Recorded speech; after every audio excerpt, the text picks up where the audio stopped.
Before we dive in, smash that like button if you care about mastering business psychology. Subscribe if you want to outgrow your competition instead of reacting to it.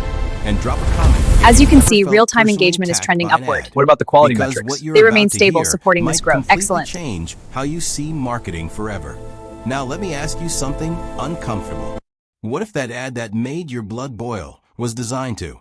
What if that tone-deaf mistake, that offensive tweet, that controversial campaign wasn't an accident at all? What if companies are deliberately making you angry because anger is profitable? We like to believe brands are terrified of backlash, that marketing teams stay up at night trying to avoid outrage, that controversy equals failure. But in today's digital economy, attention is currency, and anger is one of the fastest ways to print it. Welcome to the world of rage marketing. In the age of social media, every brand is fighting the same invisible war, the war for attention. Your attention, my attention. The few seconds between scrolling past a meme and watching the next video. The problem is, neutral content disappears. Safe content gets ignored. Polite content fades into the background noise of millions of posts uploaded every minute. But anger? Anger spreads. Psychologists have known for years that negative emotions, especially outrage, travel faster and farther than positive ones. Anger activates us. It raises our heart rate. It gives us a sense of moral clarity. It makes us feel righteous, powerful, and certain. When something online makes you angry, you don't just feel it. You want to do something about it. You comment. You quote it. You send it to a friend with, "Can you believe this?" You repost it with your own take. And in that moment, you've just become part of the marketing team. There's a reason anger spreads faster than joy. Joy is personal. Outrage is social. Anger ties directly into identity. It taps into tribalism. It whispers, "This is wrong," and you're the kind of person who knows it's wrong. That subtle moral validation is addictive. It makes us feel aligned with our group, whether that's political, cultural, generational, or professional. For young entrepreneurs and creators, this is crucial to understand. Because outrage doesn't just create noise. It creates engagement. And engagement is the metric that runs the internet. Every platform, from Instagram to TikTok to X, measures what keeps people interacting. Not what makes them calm. Not what makes them thoughtful. What makes them react. Anger is reactive by design. A controversial ad drops. Within minutes, screenshots circulate. Commentary accounts pick it up. Reaction videos appear. News outlets write headlines about the backlash. The brand trends. Millions of people who would have never seen the original campaign are now exposed to it. Was it a disaster? Or was it distribution?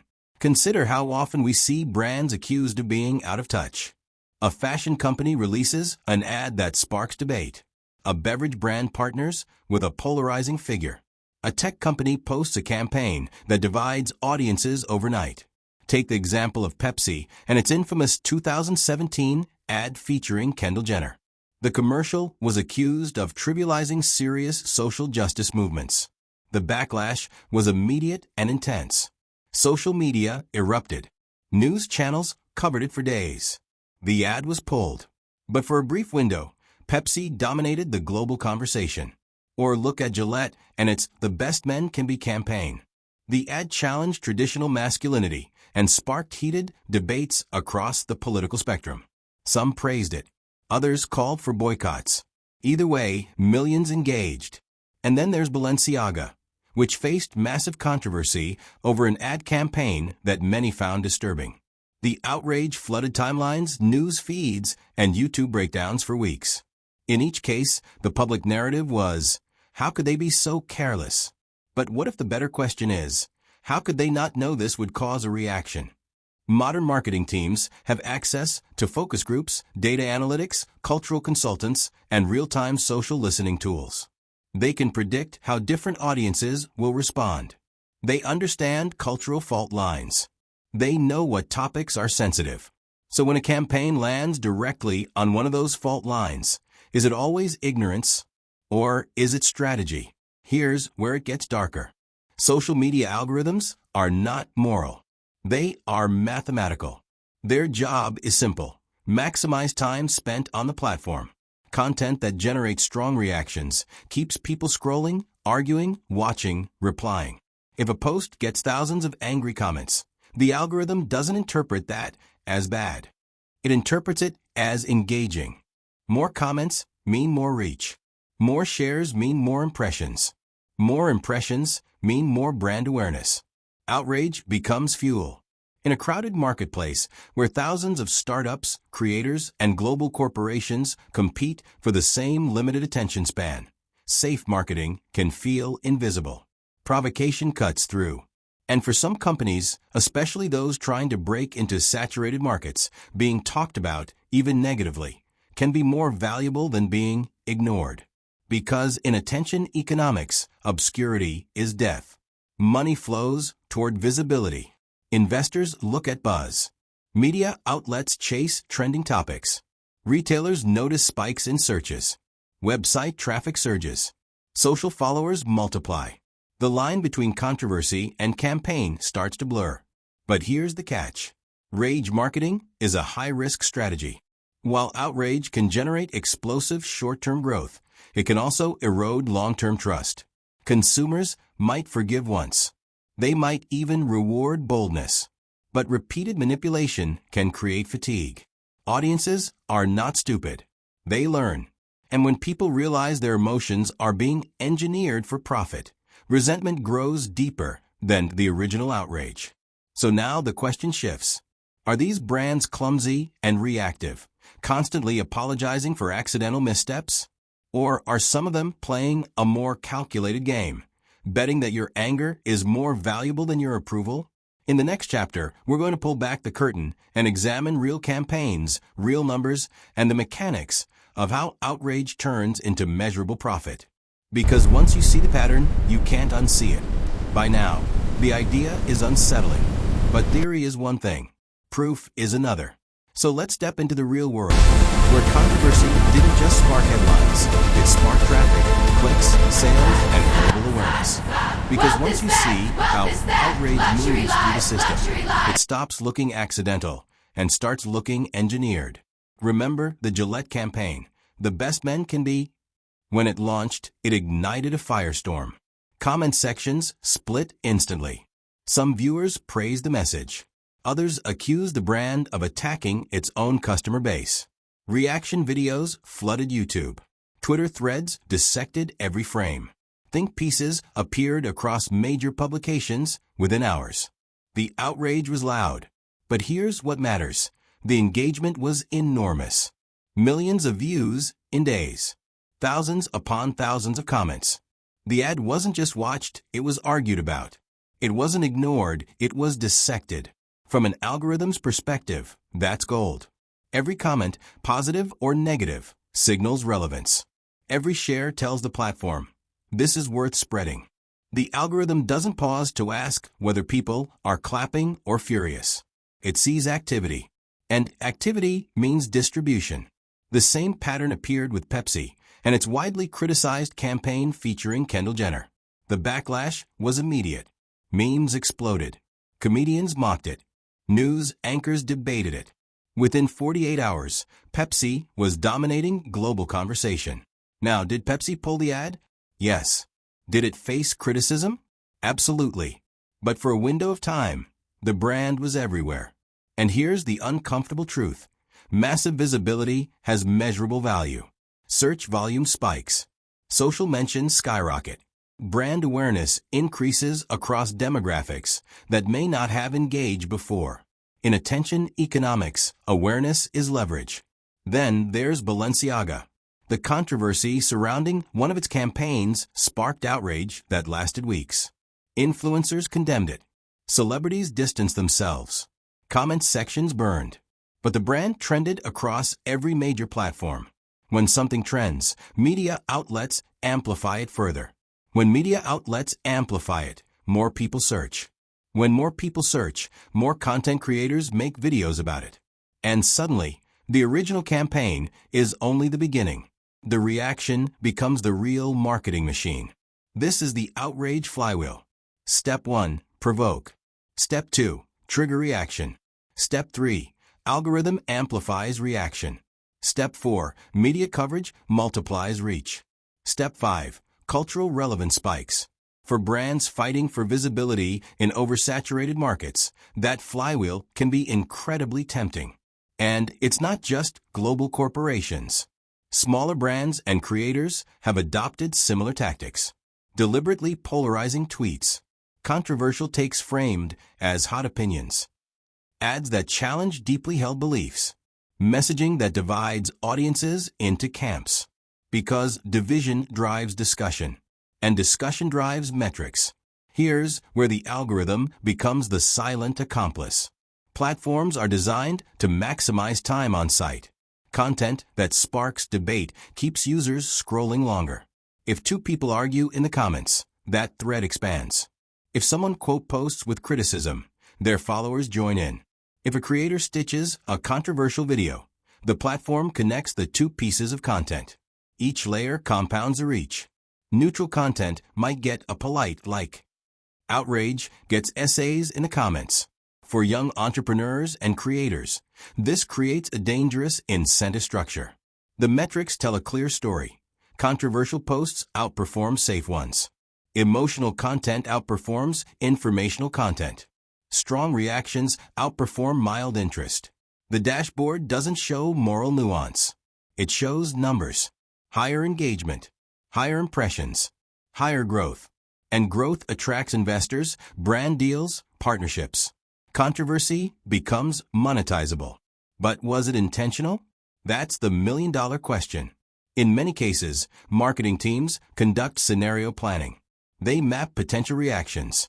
They understand cultural sensitivity. They anticipate backlash. Sometimes, internal debates happen before launch. Is this too far? Will this spark criticism? Is the risk worth the reward? And sometimes, the answer is yes. Because even boycotts can boost visibility. When people film themselves throwing away products, they are still showcasing the brand. When critics create long-form breakdowns, they embed the original ad. When influencers condemn a campaign, they introduce it to new audiences. Outrage becomes distribution disguised as resistance. But it's not without cost. Stock prices can dip. Loyal customers can feel betrayed. Trust can fracture. The short-term spike in attention doesn't always translate into long-term loyalty. Yet here's the twist. Some brands aren't chasing loyalty in the traditional sense. They're chasing relevance. In fast-moving digital culture, relevance can be more valuable than stability. A brand that fades from conversation risks being forgotten. A brand at the center of controversy, even briefly, cements itself in collective memory. And memory influences purchasing decisions later, sometimes subconsciously. You may swear you'll never support a brand after a scandal. But months later, when you're standing in a store aisle, familiarity feels comfortable. This is the psychological residue of outrage marketing. So now we have to confront something even more uncomfortable. When you comment angrily on a post, are you protesting or are you promoting? When you share a controversial ad to expose it, are you warning others or are you boosting its reach? When you make a reaction video condemning a brand, are you holding them accountable or are you participating in the algorithmic machine that rewards them? The system doesn't differentiate between applause and attack.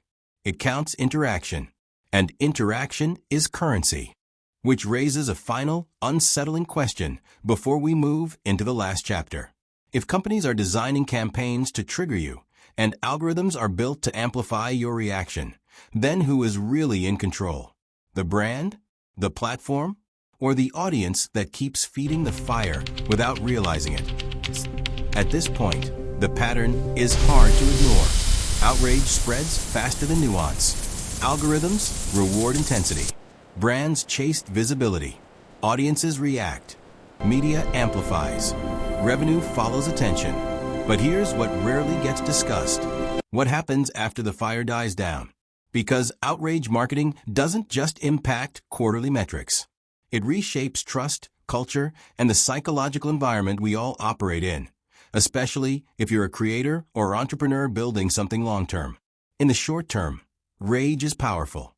In the long term, it corrodes. When a brand repeatedly leans into controversy, something subtle begins to shift. Customers stop feeling surprised. They start feeling manipulated. The emotional reaction changes from, "I can't believe they did this," to, "Here they go again." Trust erodes quietly. And trust is the real asset. A brand is not just a logo or a product. It's a promise. It's a psychological contract between company and customer. Every time a company appears to exploit emotional fault lines for visibility, that contract weakens. At first, people engage with outrage because it feels urgent. Over time, it becomes exhausting. This is audience fatigue. We live in a constant state of digital stimulation. Every scroll offers something designed to trigger us, inspire us, or provoke us.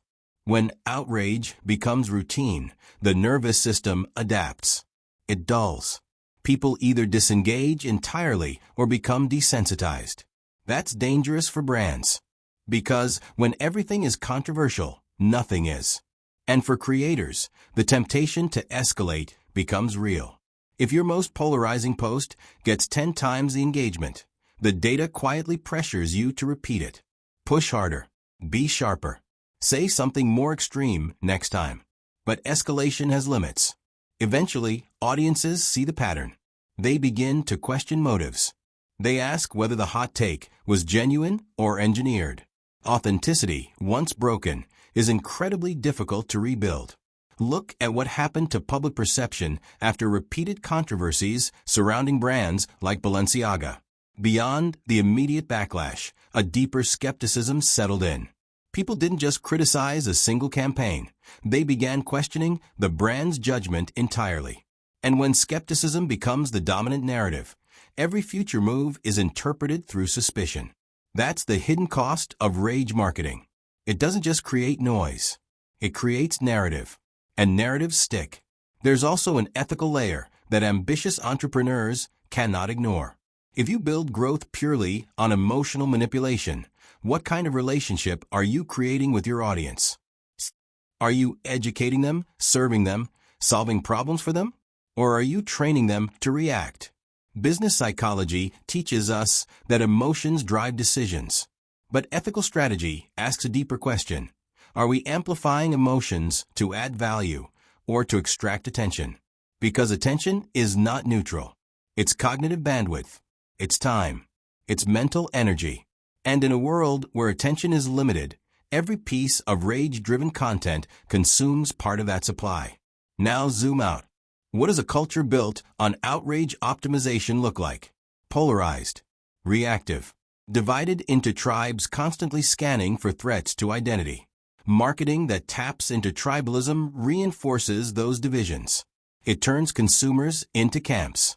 It encourages us versus them thinking, because conflict fuels engagement, and conflict scales. But here's where your power comes back into the picture. Once you understand the mechanics, you can interrupt them. The next time an ad makes you furious, pause. Ask yourself, what exactly am I reacting to? Is this truly shocking?